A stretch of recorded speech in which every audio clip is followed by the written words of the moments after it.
of TYPO3, and I'd say that is essential for everybody here in the room. So please give those two guys the warmest applause you've given so far.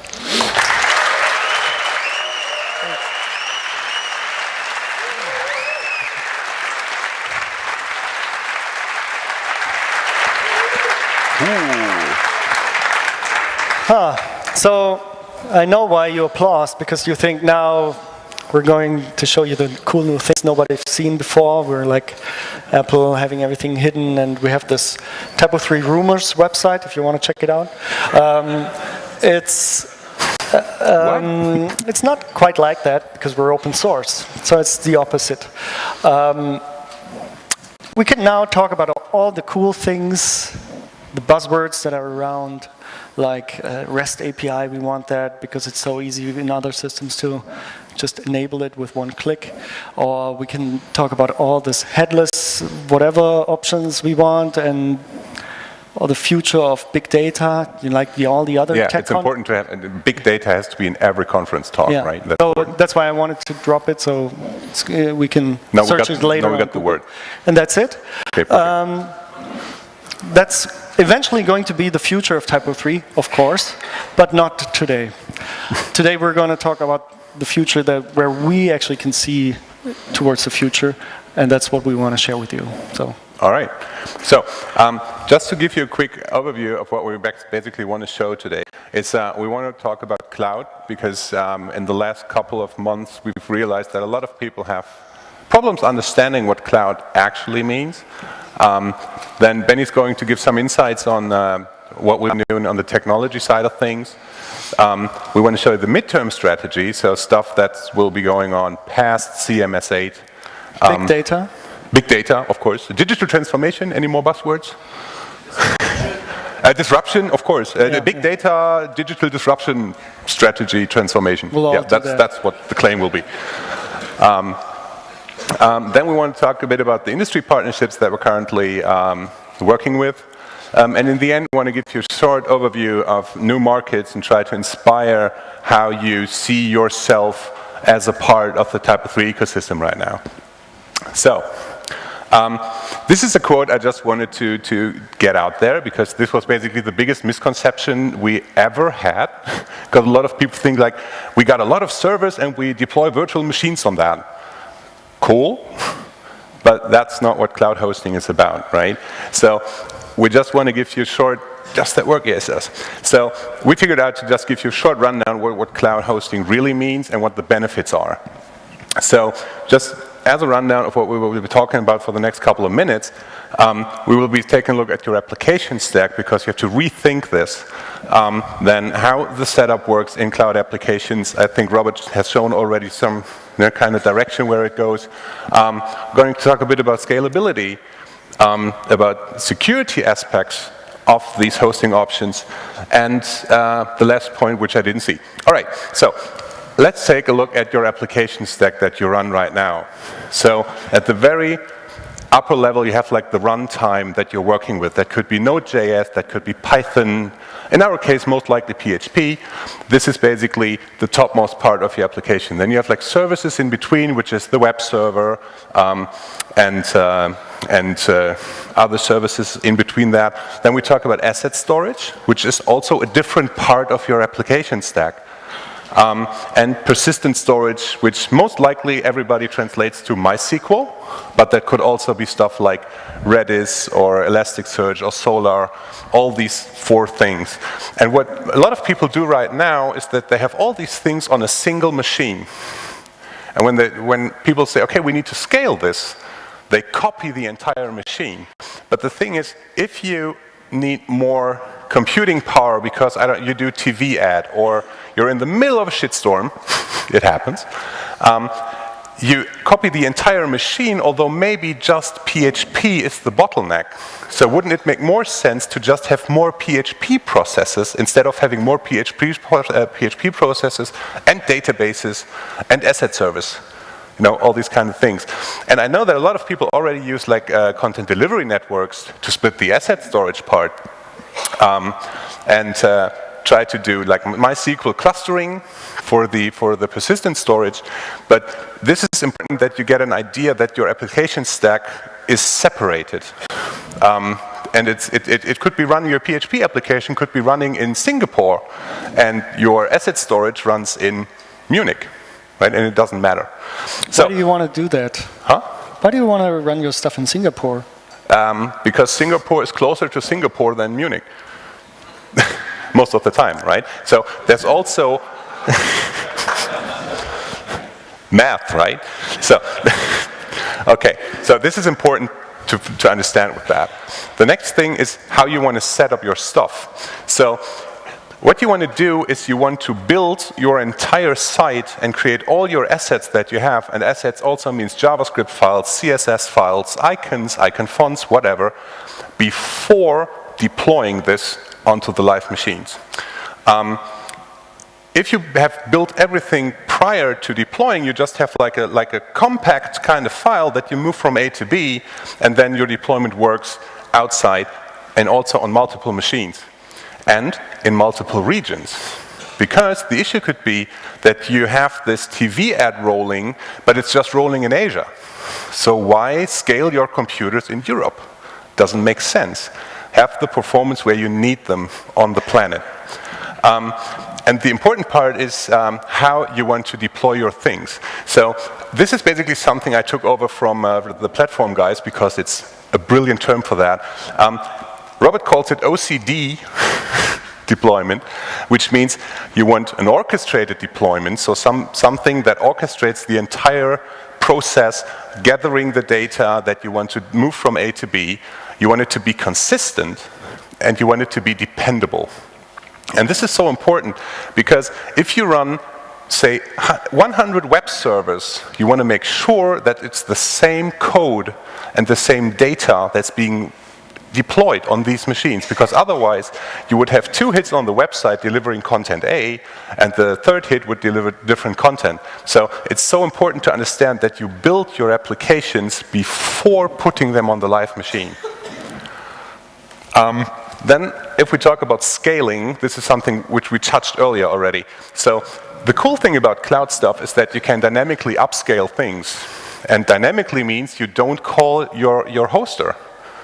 They realize there's load on the machines, and they just spin up the things for you. You don't have to think about these things. And the same goes the other direction as well. So there's a huge political newspaper in Germany, and what they do, they have a TV show, right? So every Monday, they shut down their entire local data center, grab the data, move it to the cloud, fire up 25 servers, then hit the load of the entire TV show, and after that load goes down, and they take the data back and put it again into their own data center. And this is where the scaling dynamic becomes so important. And the most important part about scaling is that you want to ensure great customer experience across the board. Your customer doesn't care that you have a lot of load on your servers. They will not understand, right? They don't even need to know, and if they would know, they wouldn't bother. They want the service right now. And the cool thing is that all these things are cost efficient because you just pay what you use, right? So imagine you would have like 100 web servers running in standby all year for that one-time event where you need them. It wouldn't be very cost efficient. Another thing to consider is security. So this is from a study on web security, which shows that 33% of all attacks are happening through remote code execution. So who's ever been in the favorable position to have a defaced website? See? This is only because people were able to inject code and alter the code on your web server. The cool thing about most of the cloud hosting application platforms is that you build your entire code in advance, right? Remember, we built the stuff at home and then deploy it away onto a read-only file system. So say somebody would be able to get access to your PHP code, he couldn't alter it because it's read-only. Like the lowest level of the application stack, the file system won't allow changes to these files. And of course, these things are managed by experts that do nothing else all day. So this is basically where we think that's a huge, huge profit to security. And on a small side note, this doesn't necessarily just apply to cloud hosting in general. It's a principle. So talk to your hoster. Maybe they can make it possible that you build your stuff in advance at home and then deploy it onto a live machine, and the hoster can help you setting the PHP stuff into a read-only mode. And this is what CMS8 actually allows, because it's only 2 directories that you need to protect, because there are no more write requests anywhere on the file system. So keep this in mind for security. And now we move over to the technology part of things, which is basically Benny's stuff. So I hand it over. Yeah, because now we want to know what does that stuff has to do with TYPO3, right? I want to talk about database abstraction, multi-language, front-end editing, and event sourcing. Basically, we have this DBAL extension in the core, and maybe some of you use it. I tried it, I don't know, 8 years ago with Oracle, and it basically, most of the extensions didn't work with it, and it was slow, really slow. And we had it there, and we always claimed we're like enterprise content management system. And with version 8, we finally took the industry standard, Doctrine DBAL, and just put it really through the whole core and replaced most of the calls. Which was basically the biggest change we've ever done to TYPO3. Because, you know, like database stuff, TYPO3 does a lot of things with the database. And so we needed to do a change across every inch and every corner of the entire core, which was pretty much... The old stuff still works, kind of. Oh, it does work, but it won't work in version 9. So we suggest to replace that. Of course, it's faster, but as I mentioned. I want to try it out on something else than MySQL. And because it's an industry standard in the PHP world, if somebody else fixes something in Doctrine, we benefit from it. And we actually learned that with Composer, because there's some dude, I can talk about that later, that improved Composer by 15%. And that was really cool, because we use it under the hood. Even though you're not in Composer mode, we use it since 7.0. And the cool thing is actually that we can now run TYPO3 with MySQL. Finally. Yay! Oracle. Is there somebody using Oracle with TYPO3? If there's somebody... There is, Roma. If you can help me out, I want to test the whole system with Oracle. I will give you 5 bug fixes in return. That's the official TYPO3 currency, right? Yeah, that's how we work. Current exchange rate is 345 euros per bug fix. Postgres is pushing again, and we now can support it. The cool thing is, it's just everything's working the same, equally, and that's what we really like about it. SQL Server from Microsoft, which is also quite handy.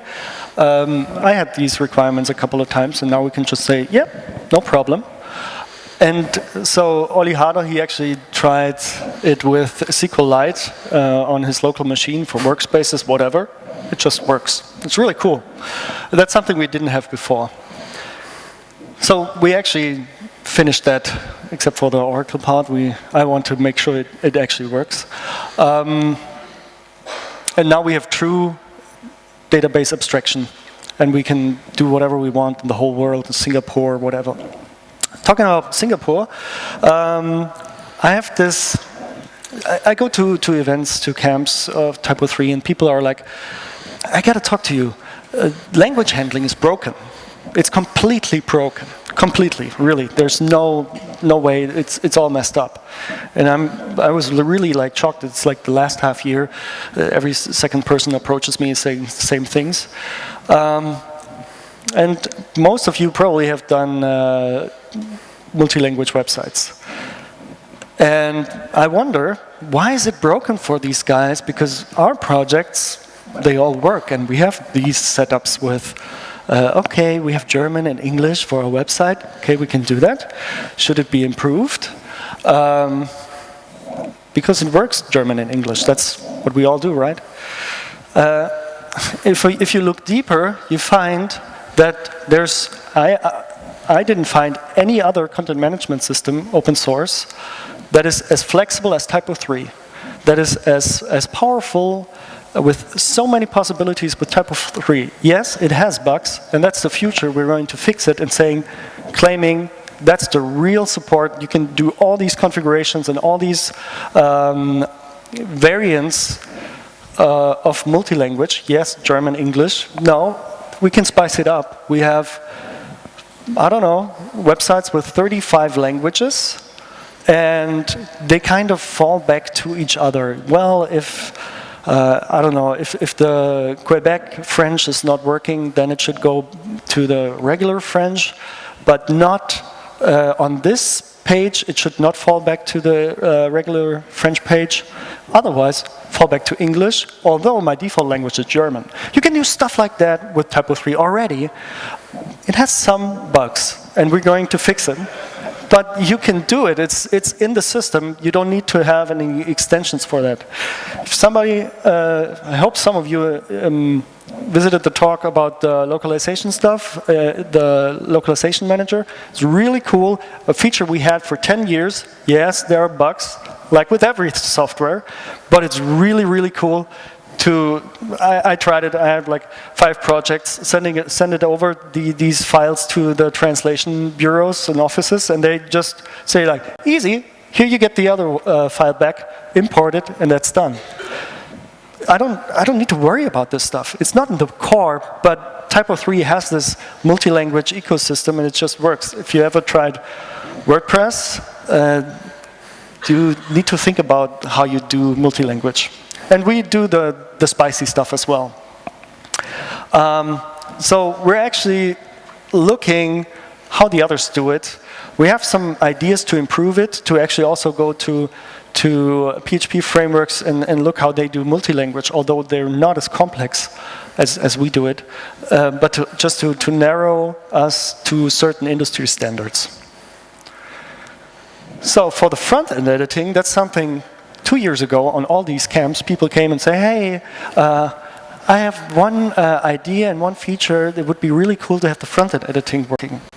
Because it's still built in since 4.0, 3.8, I don't know. 3.2. 3.2. It's ugly, and nobody cares about it. And then Stefan, who's doing the video stuff, by the way, you can all watch the videos online on YouTube. He's doing that the whole day to make sure that works.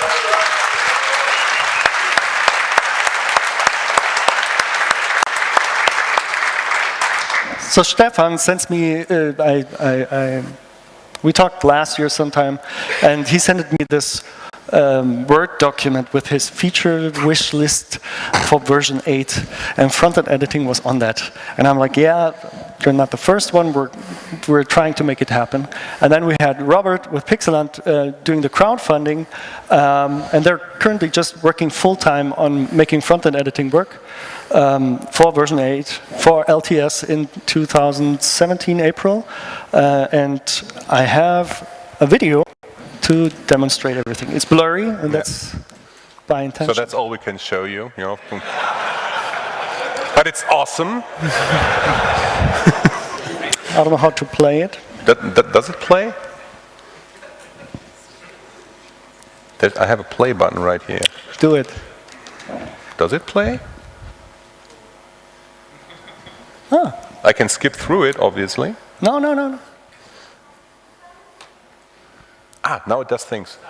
No sound. There's no sound. Can you do the auditing? But it's front-end editing. Yeah. It speaks for itself. It's just a video, it's not real. It's all the hidden gems in there. That's the interesting part. Yeah, it's really cool to see that it's not just an idea, but something that you actually can see, and you have all these nice goodies with the preview functionality and for different devices, and the page tree there, and it's actually working. I've seen it for real. And so hopefully in a couple of weeks and months, this is all integrated in the core, and it's going to be more and more tested, to see how it works with all the different projects and designs that we have. But that's something that's kind of what we wanted all the time, and now we have it. So thanks again for Robert and his team to make that happen. Definitely. Thanks.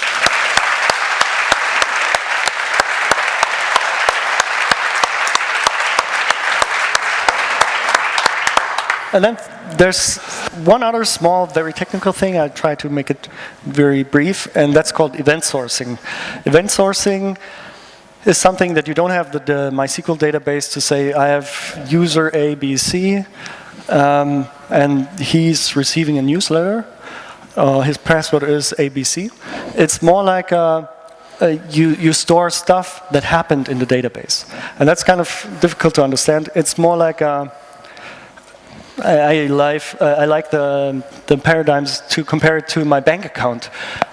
Does my bank have really like a row saying Benny has 500 euros on his bank account, and if I hack the website or hack the online banking system, I just replace the 500 with a 700?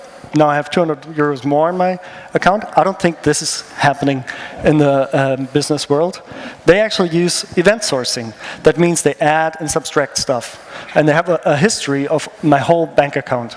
When did I do what? Same when you go to classic in Germany, you go to Aldi, right? Everybody goes to Aldi. That's what I heard. And you get this receipt, and it's just like add, oh, subtract, add, and that's my total cost. That's event sourcing. And Olli Harder, he did a master thesis. It is event sourcing. Yeah. We try to make it happen with awesome. Data we have in the system, data we have in our content management system to make sure, okay, this record was modified, and then it was published, then it was deleted, then it was restored, then it was moved. All these kind of things is what we call event sourcing, and combined with workspaces, it's something that makes a lot of sense if you think about it a bit longer. We're currently having a prototype to see what parts of these concepts can we integrate in TYPO3. We actually have a working prototype for workspaces, and see if that makes it in version 8 or version 9. But the cool thing is it really makes it easier to write code because you only create events, add, subtract, add, whatever. So that's really cool, but you have to, well, see it's a bit different than 10 years ago. So that's what's happening right now.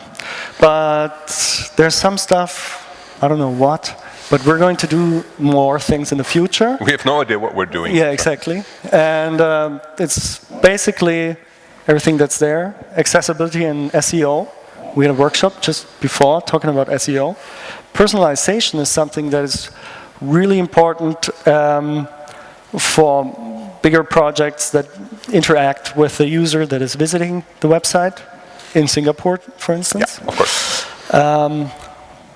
Integrations and time to market are the things that I will also give you a quick demo about it, but maybe you want to talk about accessibility and SEO? Yeah, I can try to make that work. So the main thing about accessibility is that it's not so much a technical thing. Right? So making websites accessible is a lot of editorial work.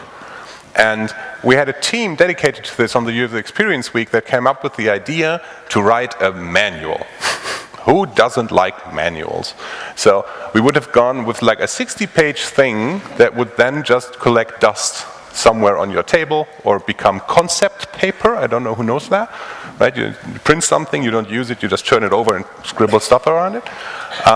So we came up with the idea that it would make more sense to give editors help creating accessible content as they type. So we have a working prototype on this. You all know the mandatory fields in the backend, right? The red exclamation mark things. We put another level onto that for content that's important to for accessibility reasons. And we thought that would be cool, but it wouldn't be cool enough. So we implemented like an accessibility score, so we could use gamification to trigger our editors. So they had like a small bar that fills up while they enter the content. So they add an image, and the image goes like, yeah, you should add an alternative text to this. And if you do this, you know, the bar will fill up even more. These kind of things. The other thing is that, exactly, that's the main point. We need to educate editors and supply help as they type. So this is the truly important thing. The other cool thing is that we can supply reports on these things. So who does accessible websites? How do you test these? You put it in some online testing thing, right? Main issue with that, so your content needs to be live to be tested, right? So how do you test next week's campaign? And this is why we're working together with the University of Quebec, who have done an WCAG AAA plus checker for accessibility that you will be using from the backend. So you can like run your tests with content that's in workspaces, that's not been published yet, and you can do all your checks before actually publishing it, because we all know, damn, Google is fast. So you don't want your content to be indexed right away. And the other pretty cool thing about this is, who's ever done accessibility tests, like the true stuff? Oh, that's a lot less people. The interesting thing is that there's a lot of, you know, like gray area things going on, right? What is that? The gray area thing? Yeah. It's mainly that there's no hard criteria whether a test fails or passes, right? So, for example, you should supply an alternative attribute to all your images, unless it's decorative images.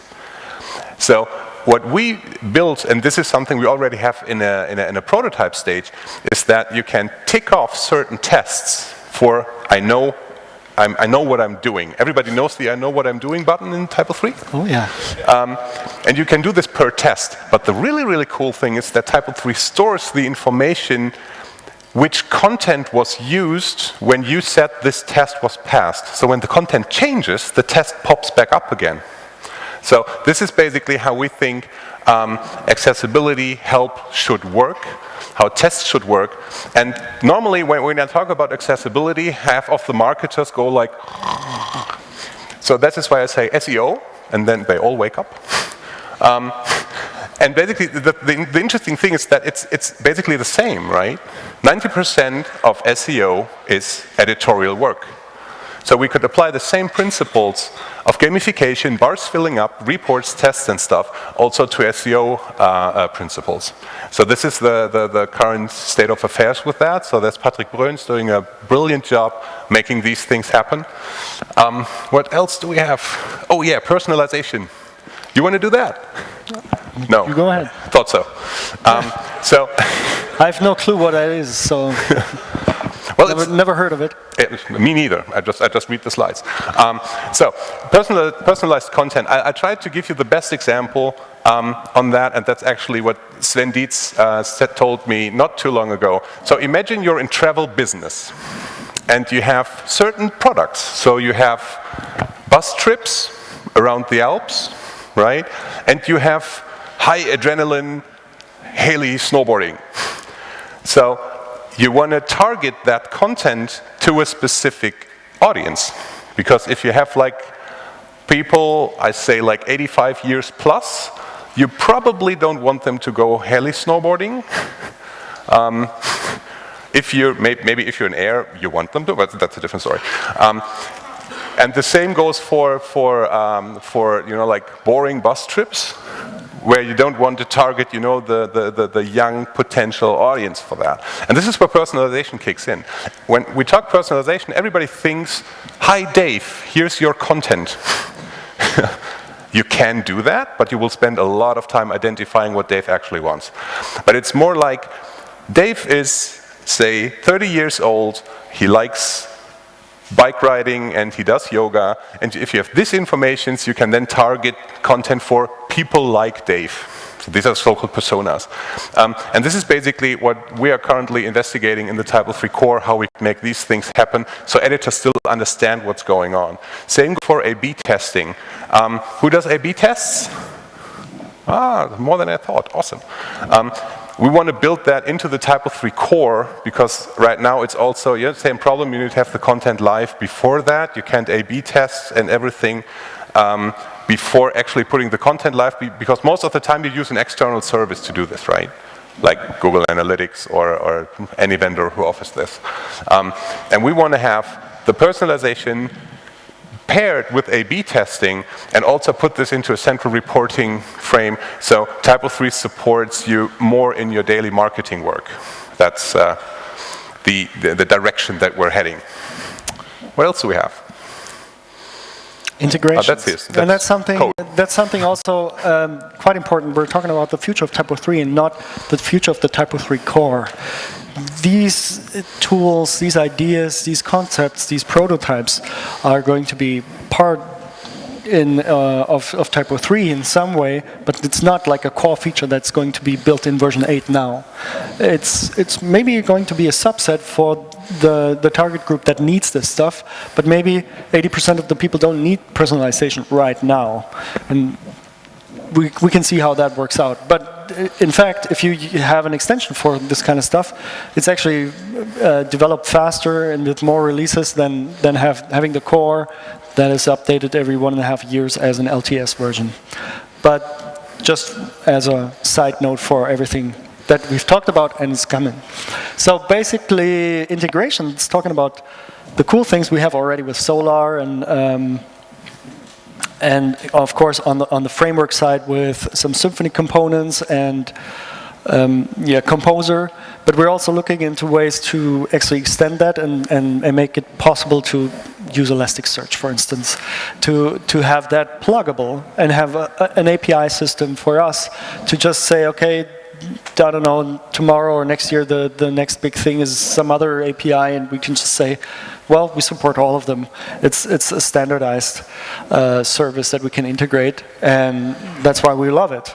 And we've seen that it works, and for the things that people needed already, just we want to make it shift it into our focus to make sure we just don't stay in our own bubble.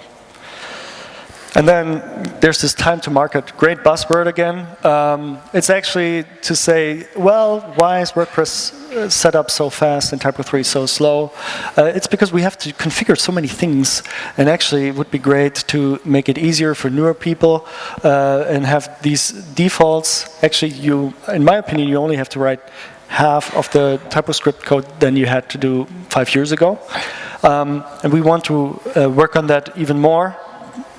I think the topics of themes or just having like the basic setups up and running, we see these front-end frameworks with Bootstrap and whatever they're called, making sure that it's just really simple to get a new website with TYPO3 up and running and people love it. You can use Platform SH, just say I have this framework, this theme, and your website install a news extension and that's it. So we'd like to actually push that topic. We always talked about, well, it's important that the editor can work better and faster. That's what we did with version 7 and version 8. I think it's really cool, but also we shouldn't forget the integrators and the stuff, the people who built the websites, and to help them in their day-to-day business, because that's all benefiting you, because the developers have more time to do TYPO3 core work and come to us on their Fridays or on the code sprints. So that's why we want to do that. Of course, just all selfish. And the other thing I wanted to talk about is that we're looking into new partnerships. And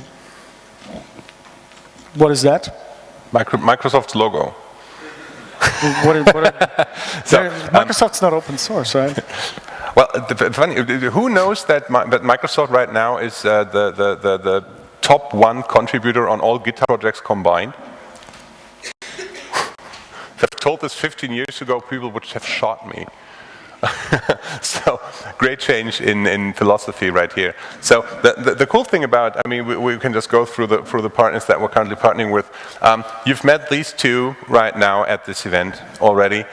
There's more to this. So we're having talks with Amazon, with Google, and now very new we got Blackfire.io. I don't know who knows what it does. It's a profiling service for your PHP applications. The truly cool thing is that you can profile in production without a notable impact on performance. But that's not all, because what we are right now building with the core team and together with Blackfire.io is a set of tips and hints where you just, you have a TYPO3 website and it doesn't, it doesn't feel so snappy like you would it like to be. You just put it up on Blackfire, and Blackfire will actually tell you what the problem is. It's so that will go like you have this extension. Exactly. This extension runs 2 uncached actions right now, and they check if they could be cacheable. Or for some reason, that extension runs 25 million database queries. Maybe investigate on that. So these are basically the things we can do. We can spot configuration errors. We can spot where you didn't really apply what the core team defines as best practice, etc. So we can help you perform better. So these are actually pretty cool. There are more to come. This is why we named the slide New Industry Partnerships. The cool thing is that those people approached us, which is awesome, because it basically, what is he doing? I can send you the slides. YouTube. Live on Periscope. So the thing is that we see that TYPO3 gains so much momentum in the enterprise market that we're cool again. Unfortunately, the hair is gray by now, but we're cool again. So we can now jump with the cool kids, and we hope there's more to come in this, so we can supply better services for agencies, for freelancers, for people who integrate stuff, and we can help you with your daily work. The last point I wanted to kind of end the entire conference with is I wanted to plant a thought about understanding how new markets for you people can work. So if we take a look at a project as you might know it, we do it with TYPO3, and there are several processes involved in this, right? So you have like the pre-sales process, then you go into the consulting phase, then you do design, and then you go implement stuff. These numbers can scale depending on how your average project looks like. So right here we can see we end up at about 70K project volume in general. What I wanted to give you in comparison is how other systems work. So we came up with an imaginary CMS, which does not exist. We call it SiteDot. And what you can see is that we have basically a lot of processes repeat right here because the phases are the same. So the pre-sales process is a bit lower because you get like a sales representative that helps you sell the stuff. Consulting, design, implementation is the same, but we need a license fee for that. And we want to run 15 editors. So this is basically what you can see is that we now have passed the 70K mark and are way above the 100K mark. Now let's do the exact same project, but we want to have 400 users. Get the point? So you have editors that do the exact same thing and they charge them for that. So and these are, by the way, these are like real numbers that we crunched together from different systems, and we took like the average of these. Now that we've talked so much about hosting multiple servers in multiple regions, let's take a look at the multi-head example, right? So you see everything up until here is the same, but hey, now I need 2 licenses for the server.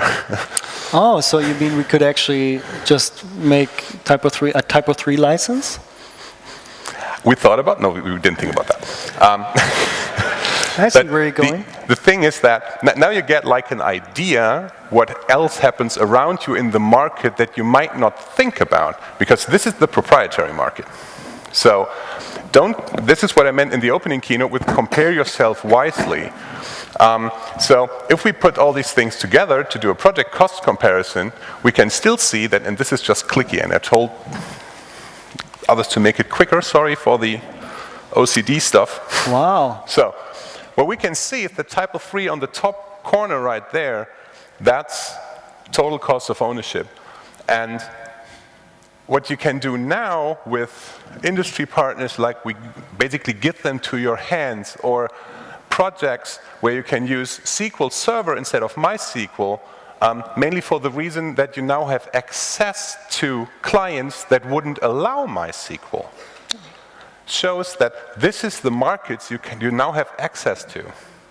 And this is so important to understand. If people evaluate TYPO3 as a valid CMS solution for their company, and they go to the system requirement page, and it says MySQL on line 3 of our system requirements page, and they go, we don't run MySQL. And these are all markets that you don't have access to up until now. Because this is so important about the industry partnerships, that we open up new areas where you can work on, new clients that are used to paying, like, I mean, this is basically 4 times the budget, and now you can touch these markets. So the basic thing would be that what we do is we try to expand the market and encourage you to seize these opportunities to get access of these projects, because we think that open source is superior to any proprietary solution of software. And with that, we can basically pave the way into a brighter future for everyone. I mean, I've met Daniel Hindering yesterday after, like, I think 8 years that we didn't see each other. And we sat together and we thought about 15 years ago, when we started with TYPO3, would you have imagined what brands would use that? I remember sitting at a huge German airline and literally begging them to say that they're using open source. So we get, you know, like the case study for TYPO3, and we weren't allowed to do so. I sat together with SAP, and they were like, we are not allowed to use open source. And I was like, well, you just released MaxDB, that's an open source project. And they were like, we did? Let me call management. It came back like 5 minutes. Okay, open source is cool now. I just learned open source is cool. So this is basically the thing that we wanna share with you, to use that opportunity and to help us make you grow into new markets. And this is also why we have TYPO3 Inc. in place, where we want to support this growth. Because that's important, because we know that a lot of people are, you know, like scared of, I don't know how to talk to these people, I don't know how to approach these people, I have no clue. And this is basically what TYPO3 Inc. is about. So we will support you on an enterprise level with those services the enterprise clients will demand from you. And we offer the opportunity that you can simply say, yeah, we got this. So we have SLAs, and because this is basically a binary decision in a decision-making process for them. Simply because vendor SLA, no, out of the picture. Now we have these things. We offer that for you. If you like, you can buy the sales rep that will help you pitch TYPO3, that will help you win the pitch. We have security audits that you can do on a project level. We have project reviews that we can do for you if you want to show your customer that you did the right thing, you built proper stuff. So these will be like kind of, you know, like stamp validated, good implementation. And in the end, we got the lead management, where we will help you gain access to those clients that you never had access to before. All right, so you all know that we are now releasing V8. So we got it with huge cars. Muscle cars. Yes, because TYPO3 8 is so fast, it's freaking amazing. So I would like to close the conference. You do the closing talk, right? All right, am I on time? Pretty much. So thank you for your time. Thank you for being here. You make TYPO3 what we are today. Please come back next year. I applaud to you.